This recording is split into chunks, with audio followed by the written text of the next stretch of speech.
जिस व्यक्ति पर महात्मा या संत की कृपा होती है उसके जीवन में कुछ बातें अपने आप जागृत हो जाती हैं। उन्हें लाने के लिए अलग से कोई प्रयास नहीं करना पड़ता। न ही वो व्यक्ति स्वयं ये घोषणा करता है कि उसके भीतर ये गुण आ गए हैं। ये कृपा बाहर से नहीं आती, ये भीतर से प्रकट होती है। जैसे बीज के भीतर वृक्ष पहले से छिपा होता है, वैसे ही कृपा पात्र के भीतर ये भाव पहले से सुप्त रहते हैं और संत कृपा से वे स्वतः जाग उठते हैं। पूज्य बाबा कहते हैं कि ये बातें सुनने में भले ही साधारण लगें, लेकिन वास्तव में ये साधारण नहीं है। ये लक्षण उस व्यक्ति के हैं जो भीतर से बदल चुका है, जिसकी दिशा बदल चुकी है, जिसका मन संसार से हटकर भगवान की ओर मुड़ गया है। ये कोई बाहरी नियम, व्रत या दिखावे की साधना नहीं है। ये तो हृदय की अवस्था है जो केवल कृपा से आती है। सबसे पहली बात जो कृपा पात्र के भीतर जागृत होती है वह है नाम जप, नाम कीर्तन और भगवान की लीला तथा गुणों के गायन का व्यसन। यहाँ व्यसन शब्द बहुत गहरे अर्थ में प्रयोग हुआ है। यह व्यसन कोई बुरी आदत नहीं, बल्कि ऐसा नशा है जो मनुष्य को संसार से ऊपर उठा देता है। जैसे किसी को किसी पदार्थ का नशा हो जाए तो उसके बिना रह नहीं पाता, वैसे ही इस व्यक्ति को नाम के बिना चैन नहीं मिलता। जहां कहीं नाम कीर्तन या कथा हो रही हो वहां उसका मन अपने आप खींच जाता है। यदि कहीं कीर्तन चल रहा है तो वो सोचता नहीं कि समय है या नहीं, काम है या नहीं, वो बस इतना सोचता है कि 5 मिनट बैठ जाए, थोड़ा गा लें, थोड़ा सुन ले। कथा चल रही हो तो 10 मिनट के लिए भी बैठना उसे अमृत के समान लगता है। ये आकर्षण किसी नियम से नहीं आता, ये हृदय के भीतर से उठता है। ये वही अवस्था है जो हनुमान जी के विषय में कही गई है कि जहां जहां रघुनाथ का कीर्तन होता है वहां वे अश्रुओं से भरे नेत्रों के साथ उपस्थित हो जाते हैं। ये नाम का नशा इतना गहरा होता है कि सुनते सुनते शरीर की सुध बुध खो जाती है, आंखों से आंसू बहने लगते हैं और हृदय पिघल जाता है। ये बात भी स्पष्ट की जाती है कि ये केवल साधारण भक्तों की बात नहीं है, बल्कि सनकादि जैसे महान ऋषियों के लिए भी कहा गया है कि आशा और व्यसन यदि किसी का होता है तो वो भगवान की कथा और नाम का ही होता है। नाम, कथा और लीला का श्रवण ही उनका जीवन बन जाता है। ये पहला लक्षण है कि महात्मा की कृपा से व्यक्ति को नाम का नशा लग जाता है। दूसरी बात जो कृपा पात्र के भीतर स्वतः आती है वो है साधु और महात्माओं के प्रति असाधारण प्रेम। साधु का दर्शन करने से उसे वैसा ही सुख मिलता है जैसा किसी अपने प्रिय संबंधी से मिलने पर मिलता है। हृदय एकदम प्रसन्न हो जाता है, जैसे भीतर कोई फूल खिल गया हो। साधु को देखकर ऐसा लगता है कि कोई बहुत अपना मिल गया है, और जब साधु से बिछड़ने का समय आता है तो भीतर से ऐसा दर्द उठता है मानो प्राण ही निकल रहे हो। ये बिछोह सामान्य नहीं होता, ये केवल भावुकता नहीं है, ये उस आत्मिक संबंध का परिणाम होता है जो साधु के माध्यम से भगवान से जुड़ता है। संत कहते हैं कि जिनके ऊपर प्रभु की मोहिनी अनुग्रह कृपा होती है उन्हें संतों के दर्शन प्राप्त होते हैं, और ये दर्शन केवल आंखों का नहीं, ये हृदय का होता है। इसी संदर्भ में अनेक संत चरित्रों के उदाहरण दिए गए हैं। जैसे किसी भक्त की पत्नी ने संतों के लिए साधारण भोजन बनाया और अपने भाई के लिए विशेष पकवान बनाए। संतों ने इसे भेदभाव माना। संतों के लिए तो खिचड़ी और रिश्तेदारों के लिए खीर पूरी। ये दर्शाता है कि हृदय में संतों का स्थान कहाँ है। संतों को प्रभु के पार्षद माना गया है और उनसे भेद करना भगवान से भेद करने के समान है।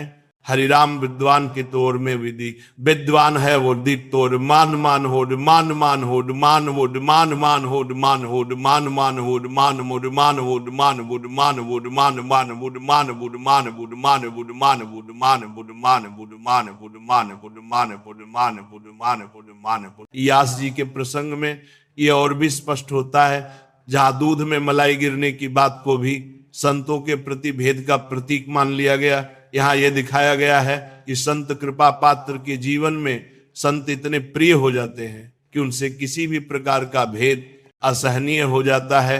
संत सगे संबंधियों से भी अधिक निकट लगते हैं क्योंकि वही भगवान से जोड़ने वाले होते हैं। ये स्पष्ट होता है कि महात्मा की कृपा कोई बाहरी सम्मान या चमत्कार नहीं है, ये भीतर होने वाला परिवर्तन है जहां नाम जीवन बन जाता है और संत प्राणों से भी प्रिय हो जाते हैं।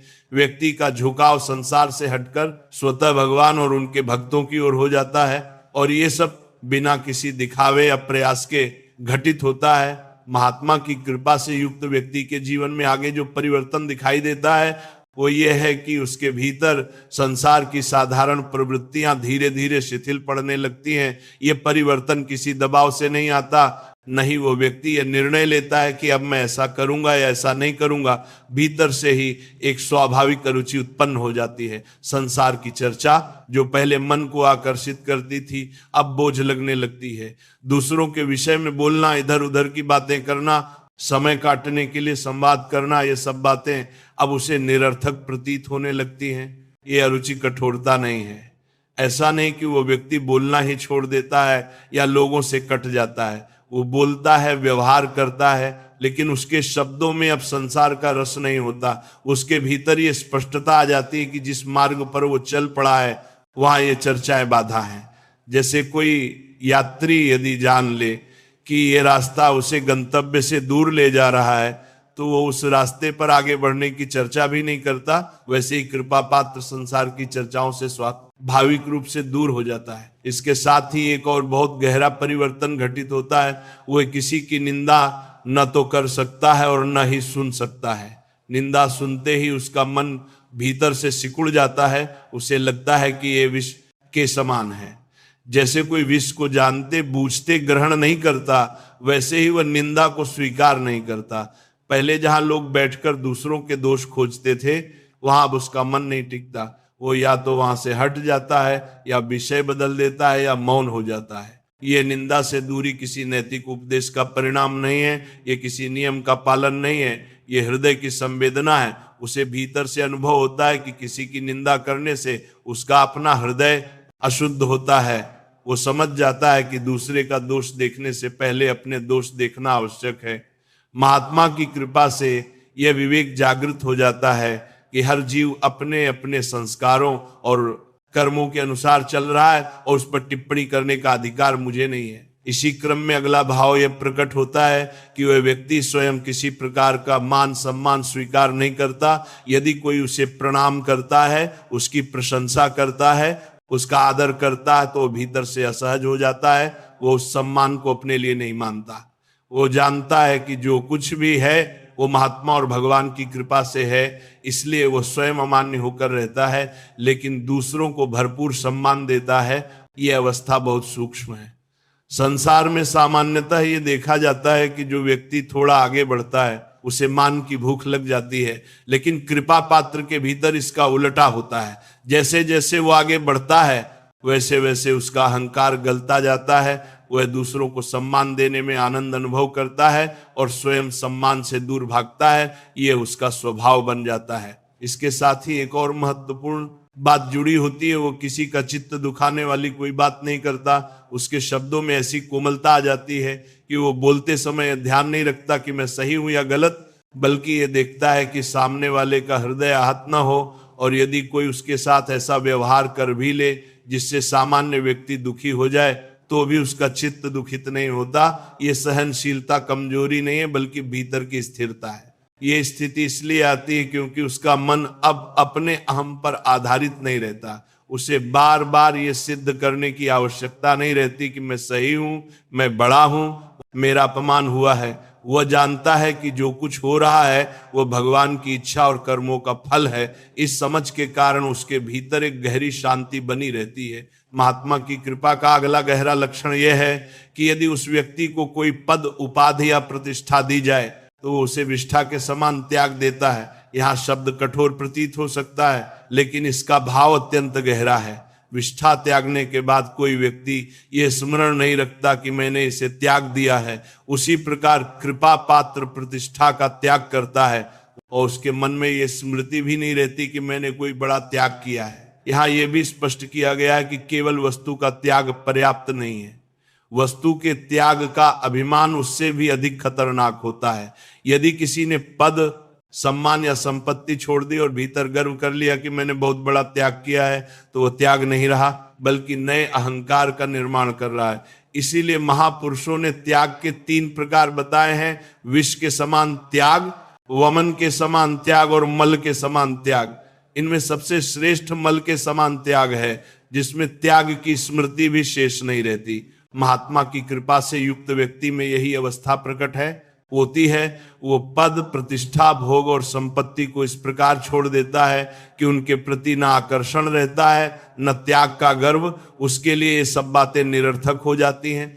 इन सब गुणों के विकसित हो जाने के बाद उसके भीतर एक और गहरी स्थिति प्रकट होती है। उसका मन एकाग्र हो जाता है, नवीन विषय भोगों की इच्छा समाप्त हो जाती है, उसके नेत्र निर्विषय हो जाते हैं। वो संसार को देखता है, लोगों से मिलता है, बाजार में जाता है, लेकिन उसके भीतर कोई वासना, कोई आकर्षण, कोई कल्पना नहीं उठती। जैसे कहा गया है, लाखों छवियां देखी लेकिन एक की भी छवि मन में नहीं टिकी।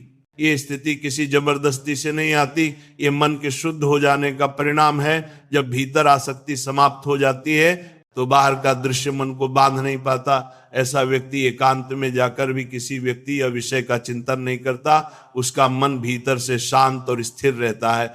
ऐसी अवस्था वाला व्यक्ति भगवान प्राप्ति के योग्य हो चुका होता है। वह संसार में रहते हुए भी संसार से मुक्त होता है। उसका जीवन साधारण दिख सकता है, लेकिन भीतर वो गहरे रूप से रूपांतरित हो चुका होता है। यही महात्मा की कृपा का वास्तविक फल है, जो धीरे धीरे स्वाभाविक रूप से और बिना किसी शोर के उसके जीवन में प्रकट हो जाता है। जब महात्मा की कृपा से ये गुण भीतर स्थिर होने लगते हैं, तब साधक की दृष्टि केवल बाहरी आचरण तक सीमित नहीं रहती, बल्कि उसका पूरा जीवन एक नई दिशा में बहने लगता है।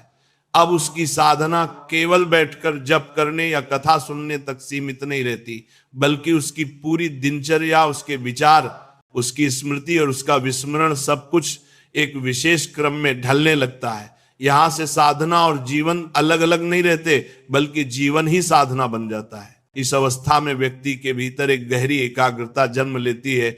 ये एकाग्रता किसी अविद्वान कलाबु को बंदो स्थान हम पास तो यस्य थोपी हुई नहीं होती। ये वैसी एकाग्रता नहीं होती जिसमें मन को जबरदस्ती बांधा जाए। ये तो उस स्थिति का परिणाम होती है जिसमें मन के पास भटकने के लिए कोई नया विषय बचता ही नहीं। नवीन विषय भोगों की इच्छा समाप्त हो जाती है।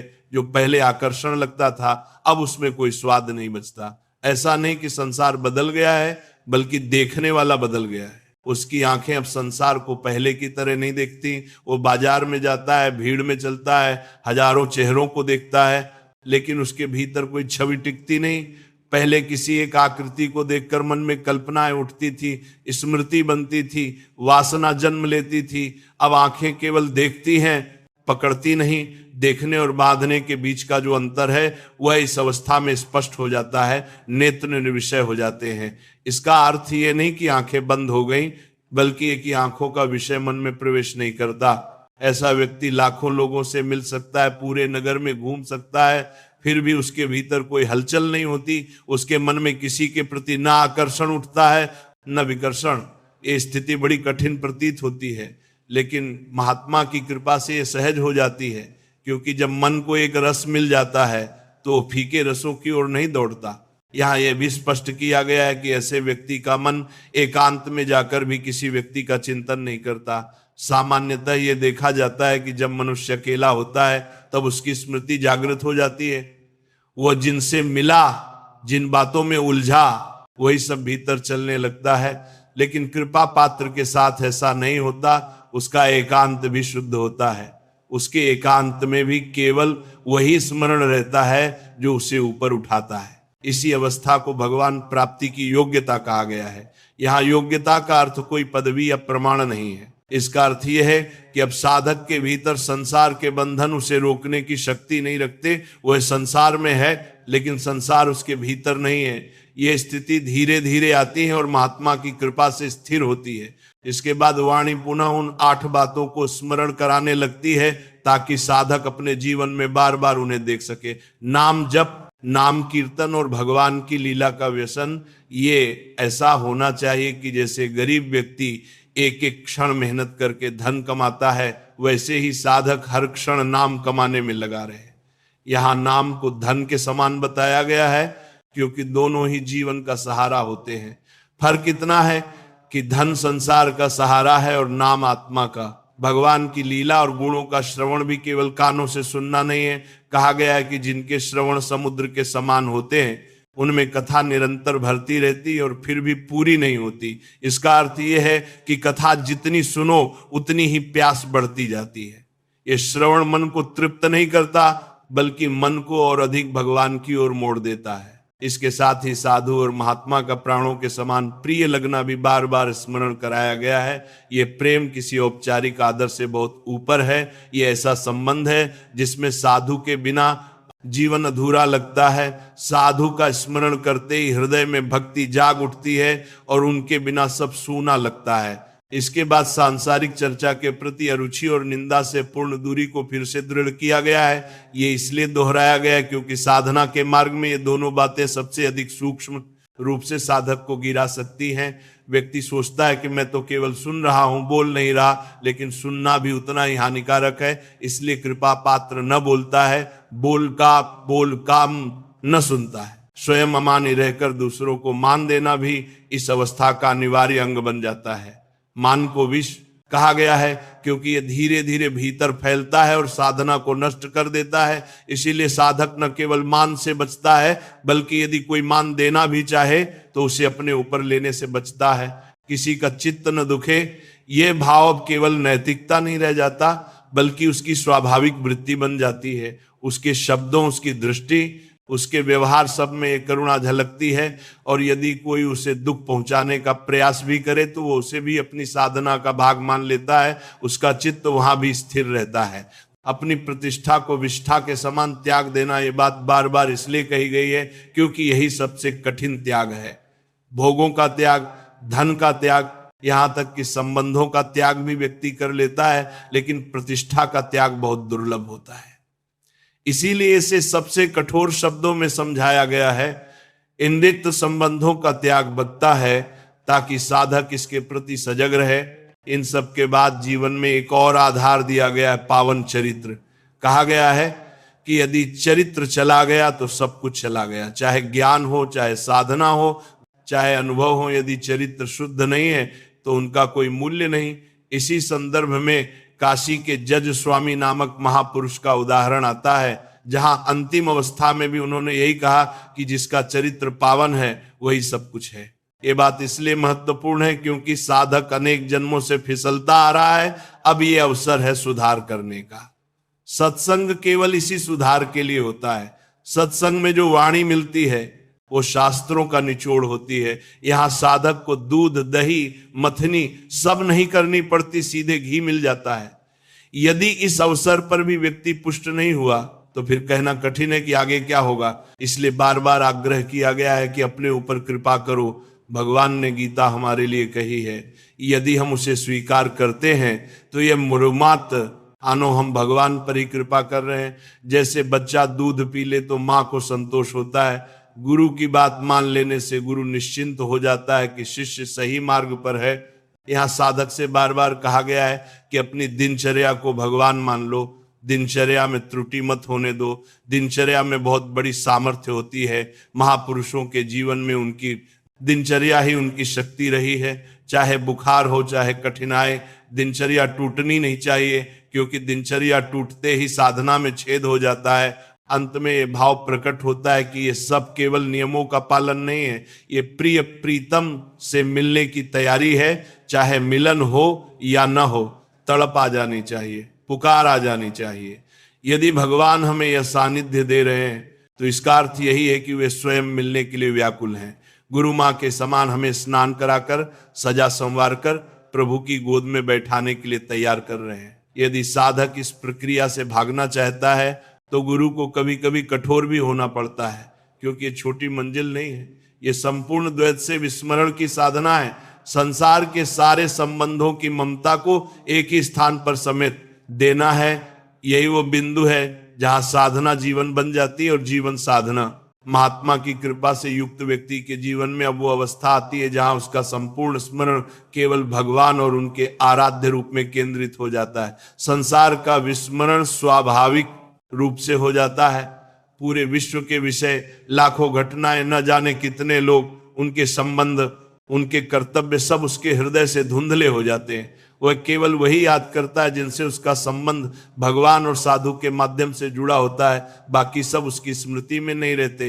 ये विस्मरण किसी अभ्यास से नहीं आता, यह स्वाभाविक रूप से महात्मा की कृपा से घटित होता है। जैसे एक विशाल गूलर के फल में अनगिनत भुनगे छिपे होते हैं, उसी प्रकार इस ब्रह्मांड में अनगिनत जीव और ब्रह्मांडिक जीवन प्रकट होते हैं। साधक केवल उस ब्रह्मांड में उस छोटे से स्थान को जानता है जहां उसका वास्तविक संबंध है। बाकी सब उसके लिए जैसे अस्तित्वहीन हो जाता है। वो जानता है कि उसके हृदय में केवल वही स्मृति रहनी चाहिए जो उसे आराध्य तक ले जाए। इसमें कोई अक्लिया बुद्धि नहीं लगती, केवल प्रेम और भक्ति की सहज शक्ति उसे उस अवस्था में खींच लेती है। इसके फलस्वरूप साधक का मन संपूर्ण रूप से भगवान में विलीन होने लगता है। उसकी समस्त इंद्रियां अब केवल भगवान के चिंतन में लगी रहती हैं। आंखें, कान, जीभ, हाथ सभी के क्रियाकलाप भगवान के स्मरण और उनके गुणों का ध्यान करने में लग जाते हैं। ये साधक कोई अलग तरह की साधना नहीं करता, बल्कि जीवन ही उसके लिए साधना बन जाता है। सुबह उठना, बैठना, चलना, खाना, सोना सब कुछ भगवान के स्मरण में होता है। जैसे शरीर अपनी प्राकृतिक क्रिया में व्यस्त है, वैसे ही मन और हृदय लगातार भगवान की ओर मोड़े रहते हैं। महात्मा की कृपा से साधक अपने शरीर और वस्तुओं के प्रति निर्लिप्त हो जाता है। वह भोग, संपत्ति, प्रतिष्ठा या पद के पीछे नहीं भागता। यदि कोई इसे देने की कोशिश भी करे तो उसे स्वीकार नहीं करता। वो जानता है कि यह सब केवल बाहरी आभूषण है। वास्तविक जीवन का आधार भगवान का स्मरण और आराधना है। उसकी आंखों में वस्तुएं केवल माध्यम बनकर रह जाती हैं, आकर्षण नहीं। उसकी आंखें उन्हें देखती हैं, लेकिन हृदय में कोई लालसा नहीं उठती।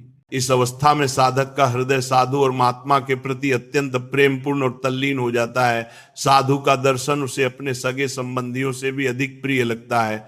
यदि साधु बिछड़ जाए तो हृदय में ऐसा दर्द उठता है मानो प्राण छूट रहे हो।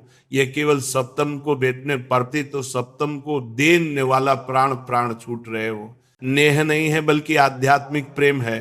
ये प्रेम व्यक्ति को भगवान और उनके गुणों के चिंतन में संपूर्ण रूप से स्थिर कर देता है। महात्मा की कृपा से साधक का मन सांसारिक विषयों की ओर नहीं भटकता। वो किसी की निंदा नहीं सुनता न करता है। दूसरों को सम्मान देना उसकी स्वाभाविक वृत्ति बन जाती है। वो स्वयं के अहंकार से मुक्त होकर दूसरों के प्रति कोमल और सहिष्णु हो जाता है। किसी के चित्त को दुख पहुंचाने वाली कोई क्रिया उसके भीतर जन्म नहीं लेती।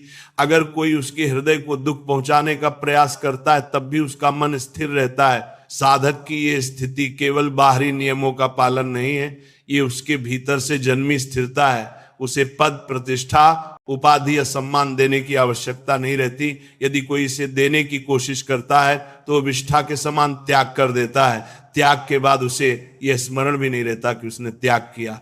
वस्तु, पद या सम्मान का मोह अब उसके जीवन में कोई स्थान नहीं रखता। महात्मा की कृपा से साधक का जीवन एकाग्र हो जाता है।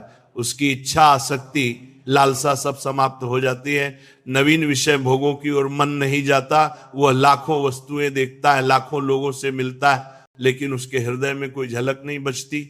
ऐसा व्यक्ति अपने आप में शुद्ध और निर्मल हो जाता है। उसका मन केवल आराध्य भगवान और उनके लीला चिंतन में व्यस्त रहता है। इस अवस्था में साधक के लिए चरित्र अत्यंत महत्वपूर्ण बन जाता है। यदि चरित्र पवित्र है तो ज्ञान, अनुभव, शक्ति सभी अपनी पूरी क्षमता में प्रकट होते हैं। चरित्र शुद्ध होने के कारण ही साधक की सारी क्रियाएं भगवान के स्मरण और आराधना में लीन हो जाती हैं। चरित्र के बिना अन्य गुण व्यर्थ होते हैं। इसलिए महात्मा की कृपा से साधक का चरित्र स्वयं शुद्ध और पवित्र बन जाता है। साधक की ये स्थिति केवल बैठ कर ध्यान करने या कथा सुनने से नहीं आती। ये उसके जीवन की प्रत्येक क्रिया, प्रत्येक व्यवहार, प्रत्येक सोच सब में प्रकट होती है। हर समय उसका मन प्रीतम के स्मरण में होता है। वह अपने जीवन को भगवान के अनुसार ढालता है। वह अपने भीतर का द्वैत भूलकर केवल भगवान में लीन हो जाता है। संसार का विस्मरण, शरीर के विषय का विस्मरण और केवल आराध्य का स्मरण, यही उसकी साधना और जीवन का सार बन जाता है। यह अवस्था इतनी गहन है कि साधक स्वयं भूल जाता है कि वो कहाँ है, कौन है। वो केवल उस प्रेम और भक्ति में तल्लीन रहता है जो उसे भगवान और गुरुदेव के माध्यम से प्राप्त होता है। उसकी पूरी चेतना केवल आराध्य के आनंद और स्मरण में स्थिर रहती है। इस अवस्था में वह संसार में रहते हुए भी संसार से मुक्त हो जाता है और हर दृष्टि, हर स्पर्श, हर श्रवण केवल भगवान की महिमा और उनके गुणों के चिंतन में व्यस्त रहती है। महात्मा की कृपा से युक्त व्यक्ति अब उस अवस्था में पहुंच जाता है जहां उसका संपूर्ण जीवन केवल भगवान और उनके आराध्य रूप में लीन रहता है। यह अवस्था साधक के लिए कोई साधारण अनुभव नहीं है, बल्कि संपूर्ण चेतना का रूपांतरण है। अब उसकी स्मृति केवल उन संबंधों, उन घटनाओं और उन अनुभवों तक सीमित रहती है जो सीधे भगवान या उनके प्रिय भक्तों से जुड़े हैं। बाकी सब सांसारिक विषय चाहे कितने ही महत्वपूर्ण क्यों न लगे, उसके हृदय और मन में कोई स्थान नहीं रखते। ये विस्मरण स्वाभाविक होता है जब हृदय में प्रेम और भक्ति का रस प्रबल हो जाता है। ये उत्तान का, बादान का, जैसे विशाल गूलर के फल में अनगिनत भुनगे छिपे होते हैं, वैसे ही इस ब्रह्मांड में अनगिनत जीव और ब्रह्मांडिक घटनाएं उपस्थित हैं, लेकिन साधक केवल उस छोटे से क्षेत्र को जानता है जहां उसका वास्तविक आध्यात्मिक संबंध है। बाकी सभी विषय उसके लिए जैसे अस्तित्वहीन हो जाते हैं। उसके हृदय और मन का केंद्र केवल हो जाते हैं ज्ञान भगवान और उनके गुणों में स्थित हो जाता है। यहाँ संसार का कोई भी आकर्षण उसे विचलित नहीं कर सकता। इस स्थिति में साधक का हृदय साधु और महात्मा के प्रति अत्यंत प्रिय और तल्लीन हो जाता है। साधु के दर्शन से जो सुख प्राप्त होता है वो अपने प्रिय रिश्तेदारों या सगे संबंधियों के मिलने से कहीं अधिक होता है। जब साधु से बिछड़ने का समय आता है तो ऐसा अनुभव होता है जैसे प्राण ही छूट रहे हों। ये केवल भक्ति या स्नेह नहीं है, बल्कि आध्यात्मिक अनुभव है जो महात्मा की कृपा से उत्पन्न होता है। साधक के मन में सांसारिक विषयों के प्रति पूर्ण अरुचि उत्पन्न हो जाती है। उसे अब किसी की निंदा सुनना या करना असहनीय लगता है। वह स्वयं किसी के दोष को न तो देखता है न सुनता है। यह अरुचि केवल नैतिकता का पालन नहीं है, बल्कि हृदय से उत्पन्न सहज अनुभव है। उसकी दृष्टि, उसके शब्द और उसका व्यवहार सब इस स्थिरता का प्रमाण होते हैं। महात्मा की कृपा से साधक अपने अहंकार से मुक्त हो जाता है। उसे किसी प्रकार का मान सम्मान स्वीकार नहीं करना होता।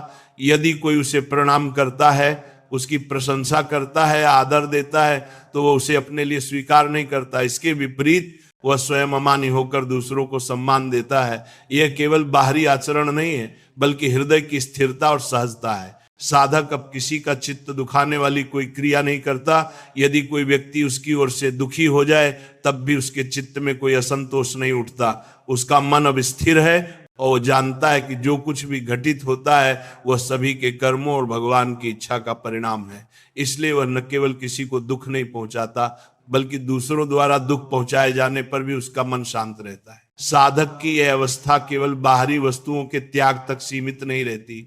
उसे पद, प्रतिष्ठा, उपाधि या सम्मान प्राप्त होने पर भी उसे विष्ठा के समान त्याग करना आता है। यह त्याग इतना गहरा होता है कि साधक को इस त्याग का स्मरण भी नहीं रहता। वस्तुएं, पद और भोग उसके लिए कोई महत्व नहीं रखते।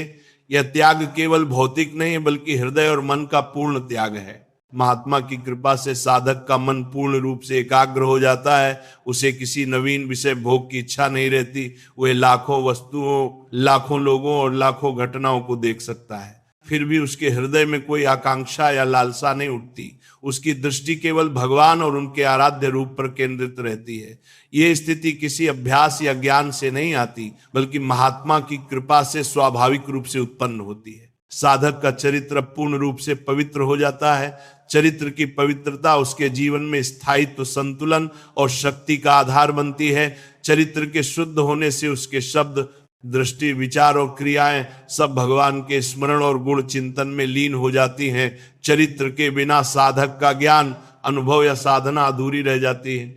यही कारण है कि महात्मा की कृपा से चरित्र की पवित्रता उसके जीवन का मूल आधार बन जाती है। अब साधक की पूरी चेतना केवल आराध्य के स्मरण में लीन हो जाती है। उसका जीवन और साधना एक हो जाती है। सुबह उठना, बैठना, चलना, भोजन करना, सभी क्रियाएं भगवान के स्मरण में पूर्ण होती हैं। वह शरीर की प्राकृतिक गतिविधियों में लगा रहता है, लेकिन उसका मन और हृदय केवल आराध्य में स्थित रहते हैं। उसका जीवन पूर्ण रूप से भक्ति, प्रेम और स्मरण में व्यवस्थित हो जाता है। महात्मा की कृपा से साधक पूरी तरह द्वैत को भूल जाता है। संसार के सभी संबंधों, ममता और इच्छाओं का विस्मरण उसके भीतर हो जाता है। केवल आराध्य का स्मरण और भगवान के साथ प्रेममय संबंध रह जाता है। वह संसार में रहते हुए भी संसार से मुक्त रहता है। उसकी दृष्टि, श्रवण, स्पर्श सब भगवान और उनके गुणों के चिंतन में व्यस्त होते हैं।